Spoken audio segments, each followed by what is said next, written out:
વિદ્યાર્થી મિત્રો નમસ્કાર। આપણે ગયા તાસમાં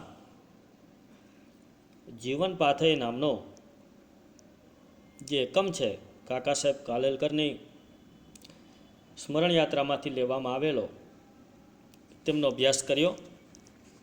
હવે એ અભ્યાસને અંતે શબ્દ સમજૂતી છે, રૂઢિપ્રયોગ છે, એમનો આપણે અભ્યાસ કરવા જઈ રહ્યા છીએ।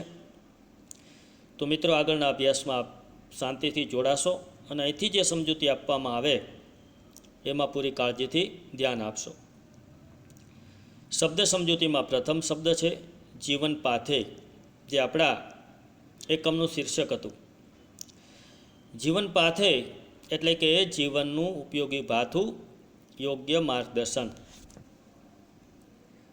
ત્યાર પછીનો બીજો શબ્દ છે શાખ। શાખ એટલે કે આબરૂ। ત્યાર પછી ત્રીજો શબ્દ છે LCE, ઇજનેરી પરીક્ષા પાસ કરનારને મળતી ડિગ્રી એટલે LCE। ત્યારબાદ છે મામલતદાર। મામલતદાર એટલે તાલુકાનું વસૂલાત સંબંધી કામ કરનાર અમલદાર। ત્યાર પછીનો શબ્દ છે મુનસફ। મુનસફ એટલે દીવાની ન્યાયાધીશ। ત્યાર પછીનો શબ્દ છે પ્રોમિસરી નોટ। પ્રોમિસરી નોટ એટલે સરકારને રાજ્યના કામ માટે લોકો પાસેથી નાણાં લેવા પડે ત્યારે નાણાંને બદલે લખી અપાતું બાંયધરી પત્ર, તેને પ્રોમિસરી નોટ કહેવામાં આવે છે। હીનતા એટલે અધમતા અથવા હલકાપણું। અહીંયા મિત્રો આપણા આ શબ્દોની સમજૂતી પૂર્ણ થાય છે। ત્યારબાદ આપણે રૂઢિપ્રયોગ તરફ જશું। રૂઢિપ્રયોગ એટલે આપણી ભાષામાં રૂઢ રીતે પ્રયોગ જે છે એ વારંવાર થતા હોય, કોઈ વાતને કરવાની અંદર એના બદલે કોઈ અન્ય પ્રયોગ થતો હોય એને રૂઢિપ્રયોગ કહે છે। તો અહીંયા રૂઢ થઈ ગયેલા આવા જે પ્રયોગો છે કે વાક્યો છે એની વાત આપણે કરીએ। ઉમેદ બર ના આવી।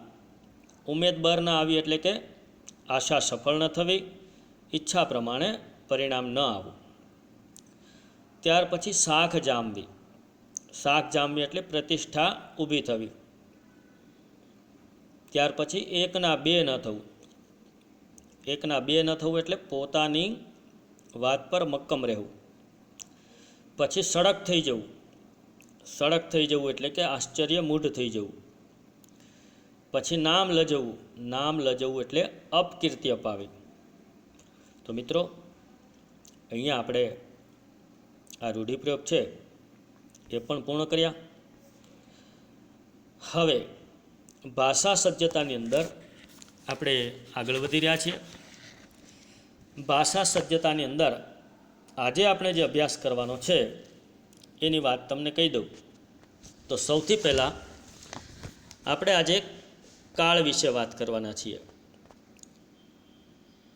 વર્તમાન કાળ, ભૂતકાળ અને ભવિષ્યકાળ।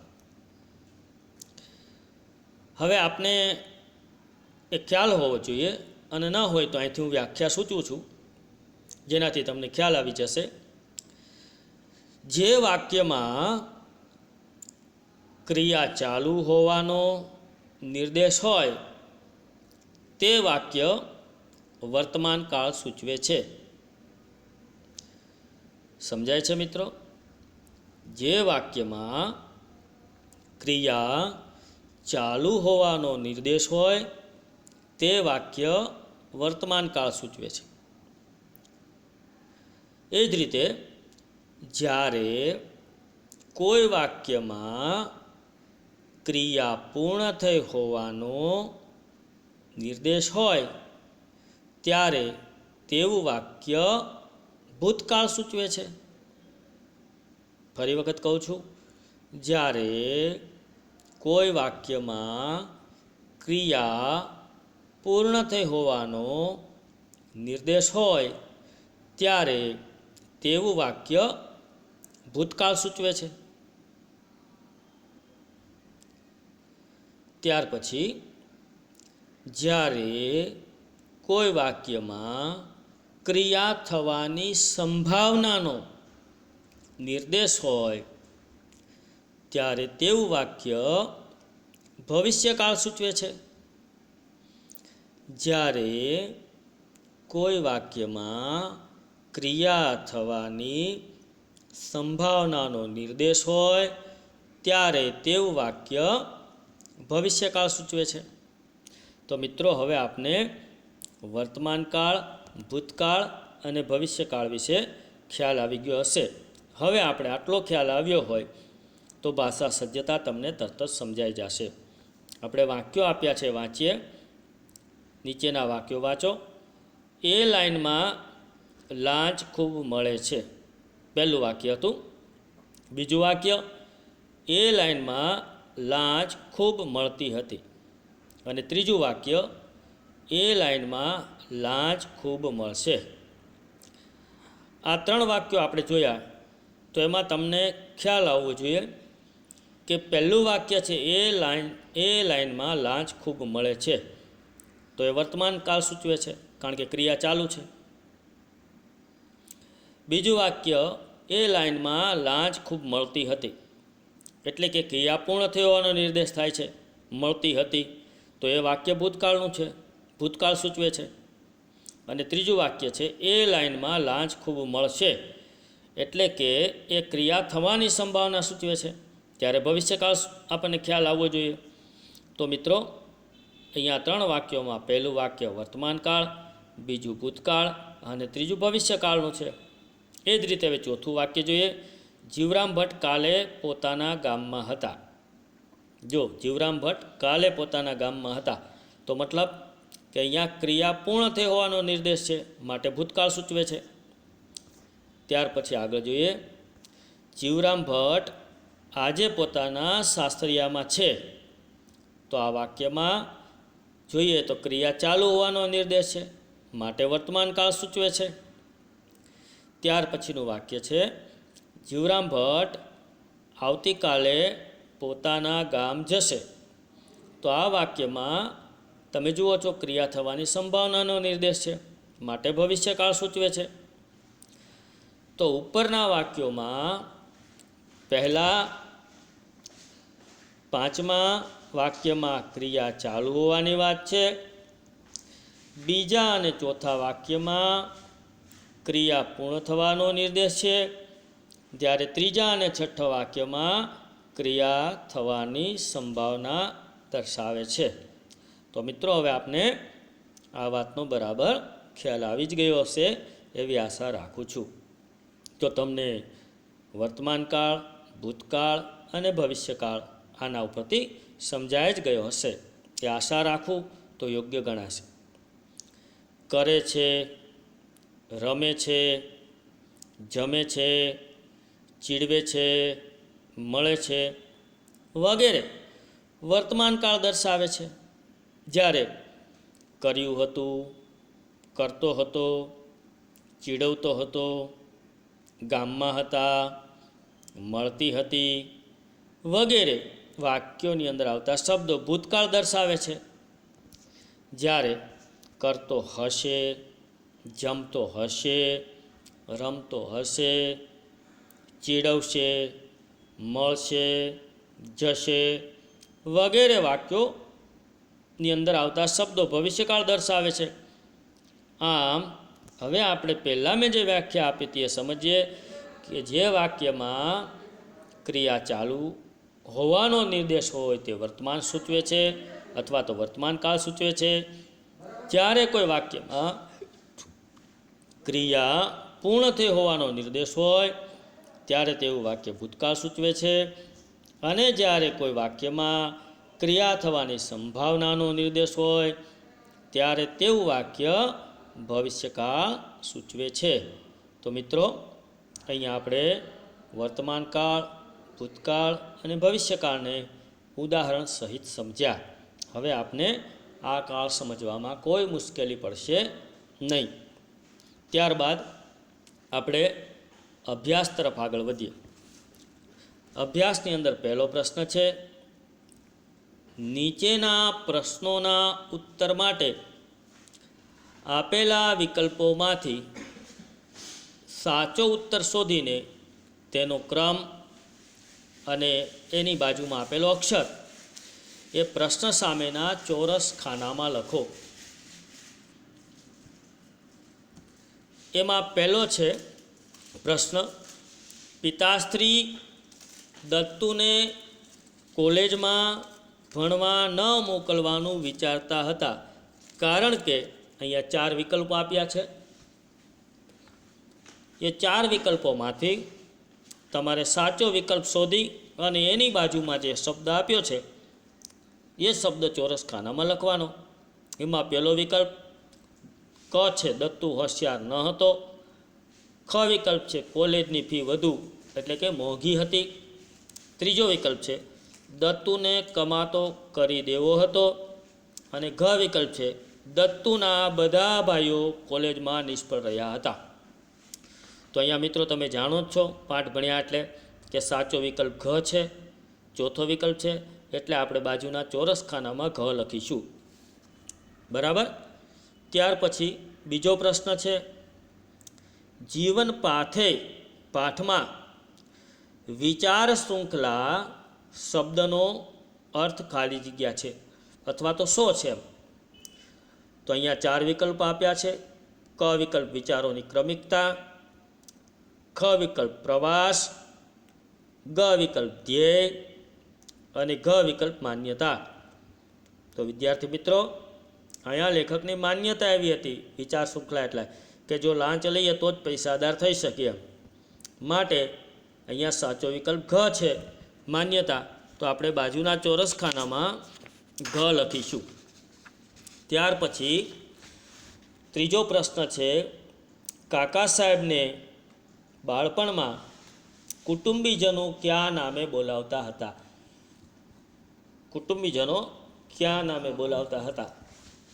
તો એની અંદર પહેલો વિકલ્પ ક છે સત્તુ, ખ વિકલ્પ છે દત્તુ, ગ વિકલ્પ છે કક્કુ અને ઘ વિકલ્પ છે કાકુ. મિત્રો આપણે જાણીએ છીએ કે દત્તુ વિકલ્પ સાચો છે, કારણ કે દત્તાત્રેય બાલકૃષ્ણ કાકા સાહેબનું મૂળ નામ હતું અને દત્તાત્રેયને ટૂંકમાં દત્તુ બોલાવતા. માટે ખ વિકલ્પ સાચો છે. તો ચોરસ ખાનામાં આપણે ખ લખીશું.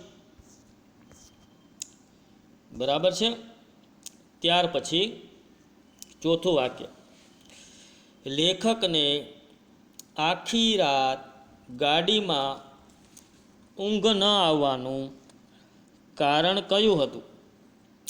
તો મિત્રો અહીંયા ક વિકલ્પ છે, પસ્તાવો થતો હતો. ખ વિકલ્પ છે, યોજના બંધ રહી હતી. ગ વિકલ્પ છે, પિતાજી માન્યા નહીં. અને ઘ વિકલ્પ છે, હવે હું કઈ રીતે ભણીશ? મિત્રો અહીંયા લેખકને આપણે પાઠ ભણ્યા એમાં આપણને ખ્યાલ છે પસ્તાવો થતો હતો પોતાના વિચારો માટે. પિતાજી પાસે રજૂ કર્યા અને પિતાએ ઠપકો આપ્યો ત્યારે એમને પસ્તાવો થતો હતો. માટે ક વિકલ્પ સાચો છે. તો અહીંયા ચોરસ ખાનામાં આપણે ક લખીશું. બરાબર છે. હવે અભ્યાસના બીજા પ્રશ્નો પર જઈએ. નીચેના પ્રશ્નોના ઉત્તર એક એક વાક્યમાં આપો. એમાં પહેલો પ્રશ્ન છે, લેખકના પિતાશ્રી શા માટે હતાશ થયા હતા? આપણે આ પ્રશ્નનો જવાબ હવે લખીશું કે લેખકના પિતાશ્રીએ લેખક સિવાયના અન્ય સંતાનોને અંગ્રેજી કેળવણી આપવા પાછળ ખૂબ મોટો ખર્ચ કર્યો હતો. તેમ છતાં તે સંતાનો અંગ્રેજી કેળવણીમાં આગળ વધ્યા ન હતા અને વચ્ચે જ અટકી ગયા હતા. આ માટે લેખકના પિતાશ્રી હતાશ થયા હતા. પ્રશ્ન બીજો, લેખકની શાખ ક્યારે જામી? લેખકે, જવાબ આપણે લખીશું, લેખકે મેટ્રિકની પરીક્ષા પ્રથમ વર્ષે અને પ્રથમ પ્રયત્ને પાસ કરી ત્યારે લેખકની શાખ એટલે કે પ્રતિષ્ઠા એ જામી.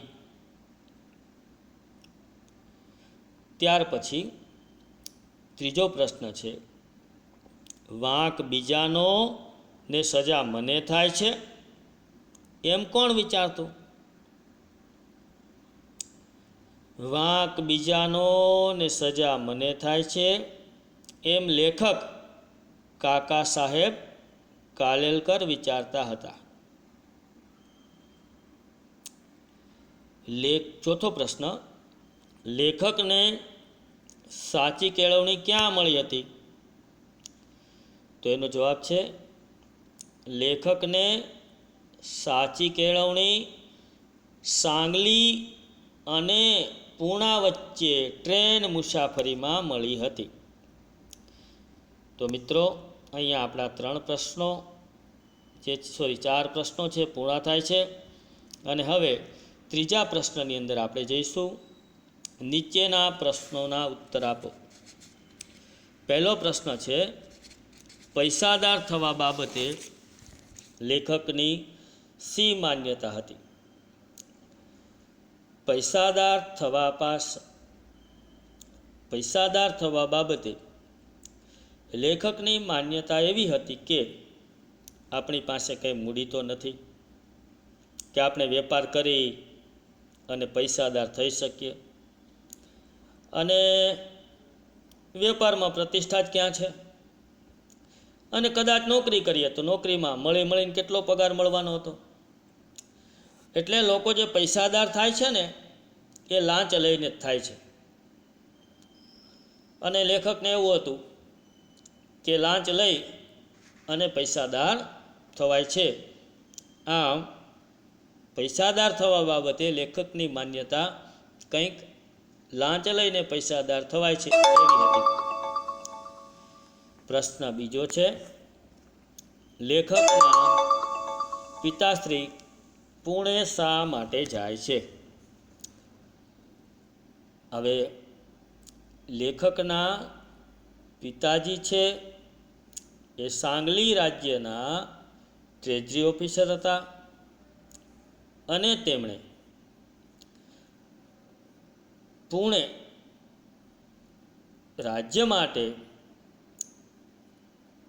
પ્રોમિસરી નોટ ખરીદવા જવાનું હતું.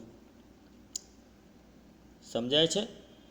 લેખકના પિતાશ્રી સાંગલી રાજ્યના ટ્રેઝરી હતા અને તેઓને પુણે રાજ્ય માટે પ્રોમિસરી નોટ ખરીદવા જવાનું હતું, માટે તેઓ પુણે જાય છે. પ્રશ્ન ત્રીજો, લેખકને સાચી કેળવણી ક્યારે મળી હતી? મિત્રો, એમનો જવાબ છે, લેખક જ્યારે પોતાના પિતાશ્રીને પોતાના મનની વાત જણાવે છે કે પૈસા ખોટી રીતે કમાઈને પૈસાદાર થવાય છે, અને એ સમયે પિતા જ્યારે એમને ઠપકો આપે છે ગળગળા થઈને, અને પછી લેખક પોતે ટ્રેનમાં મુસાફરી કરતા હોય છે, એ દરમિયાન એમને સાચી કેળવણી પ્રાપ્ત થાય છે. એટલે લેખક કહે છે કે મને સાચી કેળવણી સાંગલી અને પૂણા વચ્ચે ટ્રેનમાં પિતાજીના ઠપકાના શબ્દોથી પસ્તાવો થયો ત્યારે મળી હતી. હવે મિત્રો, સ્વાધ્યાય છે. સ્વાધ્યાય એટલે સ્વ અધ્યાય. આપણે જાતે કરવાનો હોય અભ્યાસ, એને સ્વાધ્યાય કહેવાય છે. તો અહીંયા સ્વાધ્યાયના પ્રશ્નો હું તમારી સામે રજૂ કરું છું. તમારે એ પ્રશ્નો જાતે લખવાના છે. પહેલો પ્રશ્ન, કાકા સાહેબના પિતાશ્રીની શરૂઆતમાં એમને કોલેજમાં મોકલવા કેમ ઈચ્છતા ન હતા? એમનો વિચાર શાથી બદલાયો? પ્રશ્ન બીજો, કાકા સાહેબનો વકીલને બદલે એન્જિનિયર થવાનો હેતુ શો હતો? ત્રીજો પ્રશ્ન, લેખકના કયા સૂચનથી એમના પિતાશ્રીને આઘાત લાગ્યો? ચોથો પ્રશ્ન, કાકા સાહેબના વિચાર જાણી એમના પિતાશ્રીએ શો ઉત્તર આપ્યો? પ્રશ્ન પાંચમો, પિતાશ્રીનો ઉત્તર સાંભળતા કાકા સાહેબની શી સ્થિતિ થઈ? એમણે શો નિશ્ચય કર્યો? છઠ્ઠો પ્રશ્ન, કાકા સાહેબ અધર્મમાં પણ ધર્મબુદ્ધિ કઈ રીતે સાચવે છે? અહીંયા મિત્રો પહેલો પ્રશ્ન સ્વાધ્યાયનો પૂર્ણ થયો. બીજો પ્રશ્ન જોઈએ. નીચેના વિધાનો કોણ બોલે છે અને કોને કહે છે તે લખો. નોટના ભાવ, પહેલું વાક્ય છે, નોટના ભાવ રોજ બદલાય છે. બીજું વાક્ય, મેં માન્યું નહોતું કે તારામાં આવી હીનતા હશે. ત્રીજું વાક્ય, તારી કેળવણી પર ધૂળ છે. અને ચોથું વાક્ય, તું કોલેજમાં જાય છે ત્યાં ભણીને તું એવું જ કરવાનો છે. તું કોલેજમાં જાય છે ત્યાં ભણીને તું એવું જ કરવાનો ને? અહીંયા મિત્રો બીજો પ્રશ્ન પૂર્ણ થાય છે. ત્રીજો પ્રશ્ન, રૂઢિપ્રયોગનો અર્થ આપી વાક્ય પ્રયોગ કરો. પહેલો રૂઢિપ્રયોગ, ઉમેદ બર ન આવી. બીજો, શાખ જામવી. ત્રીજો, એકના બે ન થવું. ચોથો, ગળગળા થવું. અને પાંચમું, સડક થઈ જવું. ત્યાર પછી ચોથો પ્રશ્ન છે, કૌંસમાંથી યોગ્ય શબ્દ પસંદ કરી ખાલી જગ્યા પૂર્ણ કરો. પહેલી ખાલી જગ્યા છે, પિતાજી અથવા પિતાશ્રી પીગળ્યા, ખાલી જગ્યા, એમણે મને કોલેજમાં જવાની રજા આપી. બીજી ખાલી જગ્યા, આ વિચાર અનેકવાર મનમાં આવતા, ખાલી જગ્યા, કોઈની આગળ બોલવાની મારી હિંમત નહોતી. ત્રીજી ખાલી જગ્યા, આપણી પાસે કંઈ એવી મૂડી નથી, ખાલી જગ્યા, આપણે વેપાર કરી પૈસાદાર થઈ શકીએ. મિત્રો, ખાલી જગ્યા દરેક જે મેં રજૂ કરી એના કૌંસમાં વિકલ્પો આપ્યા જ છે. એ વિકલ્પોમાંથી યોગ્ય વિકલ્પ પસંદ કરી અને તમારે ખાલી જગ્યા પૂર્ણ કરવાની છે. ત્યાર પછી પાંચમો પ્રશ્ન, તમારે વાક્યની અંદર યોગ્ય વિરામચિહ્નો મૂકવાના છે. યોગ્ય વિરામચિહ્ન મૂકો. મેં એમને કહ્યું, તમે જાણો છો કે મારું અંગ્રેજી અને ગણિત બંને સારા છે. અહીંયા જ્યાં જ્યાં જે વિરામચિહ્નો આવતા હોય તમારે મૂકવાના છે. બીજો પ્રશ્ન છે, ત્યાં ભણીને તું એવું જ કરવાનો ને, એના કરતાં અહીં જ પાછો જાય એ શું ખોટું? ત્યાં ભણીને તું એવું જ કરવાનો ને, એના કરતાં અહીંથી જ પાછો જાય એ શું ખોટું? આ વાક્યમાં તમારે યોગ્ય વિરામચિહ્નો મૂકવાના છે. ત્યાર પછી છઠ્ઠો પ્રશ્ન, જોડણી ધ્યાનમાં રાખો અને લખો. સાચી જોડણી ધ્યાનમાં રાખવાની છે અને લખવાની છે. ધર્મબુદ્ધિ, વિચાર શૃંખલા, નિશ્ચય, પિતાશ્રી. ત્યાર પછી સાતમો પ્રશ્ન છે, નીચેના વાક્યો વાંચી એની સામે એનો કાળ લખો. આપણે હમણાં જ કાળ સમજાવ્યા, વર્તમાન કાળ, ભૂતકાળ અને ભવિષ્યકાળ. તો તમારે એની વ્યાખ્યા આધારે અને મેં એના ઉદાહરણો સમજાવ્યા એના આધારે આ 3 વાક્યો ઓળખવાના છે. પહેલું વાક્ય, વાંક બીજાનો ને સજા મને થાય છે. બીજું વાક્ય, હું આર્ટ્સ કોલેજમાં જઈશ. ત્રીજું વાક્ય, મારું અંગ્રેજી અને ગણિત બંને સારા છે. ચોથું વાક્ય, મેં મનમાં વિચાર કરેલો. પાંચમું વાક્ય, એ વખતે પિતાશ્રી ખૂબ હતાશ થયા હતા. છઠ્ઠું વાક્ય, તેમણે અંગ્રેજી કેળવણી પાછળ ભારે ખર્ચ કર્યો હતો. તો મિત્રો, આ 6 વાક્યનો કયો કાળ છે એ તમારે દર્શાવવાનું છે. હવે છે પ્રવૃત્તિ.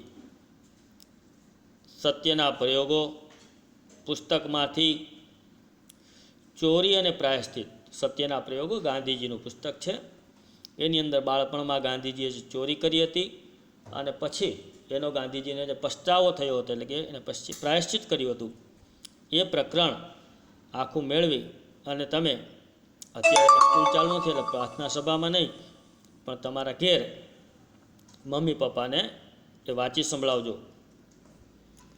આ પાઠનું નાટ્ય રૂપાંતર કરી વર્ગમાં ભજવો. અત્યારે શાળા શરૂ નથી એટલે વર્ગમાં તમે ન ભજવી શકો, પણ જ્યારે તક મળશે ત્યારે આપણે આવું કરીશું. શિક્ષકની મદદથી રામહાટ અને ખોયા પાયા જેવા પ્રયોગ કરો. મિત્રો, રામહાટ એટલે શાળામાં એવી દુકાન શરૂ કરવાની થાય કે જેમાં પેન, પેન્સિલ, નોટબુક એ બધી વસ્તુઓ પડી હોય. એમાંથી જે બાળકને જે જોઈતી હોય એ વસ્તુ લઈ લે અને એમના પૈસા એ બાજુમાં પડેલ ગલ્લામાં પોતાની જાતે મૂકી દે. એમનો પૈસા લેનાર કોઈ ન હોય, છતાં બાળક પ્રામાણિકતાપૂર્વક જેટલી કિંમત એમાં લખી હોય એટલી જ કિંમત એમાં નાખે અને એટલી જ વસ્તુઓ લે. આને રામહાટ કહેવાય છે. અને ખોયા પાયા એટલે કે કોઈની વસ્તુ આપણને મળી હોય તો એના માટે એક નિશ્ચિત જગ્યા કરી હોય. આપણને મળેલી વસ્તુ એ આપણે ત્યાં મૂકી દેવાની હોય અને આપણી કોઈ ખોવાયેલી વસ્તુ હોય તો કોઈને મળી હોય તો ત્યાં મૂકશે તો આપણને પાછી મળી જશે. આમ ખોયા પાયા એ શાળામાં આ પ્રકારના પ્રયોગ થતા હોય છે. તો મિત્રો, અહીંયા આપણે આપણો એકમ છે એ ખૂબ સારી રીતે પૂર્ણ કર્યો છે. હું આશા રાખું છું કે આ એકમને તમે સારી રીતે સમજી શકશો, એના જવાબો લખી શકશો. તમને સફળતા માટે ખૂબ ખૂબ શુભેચ્છા.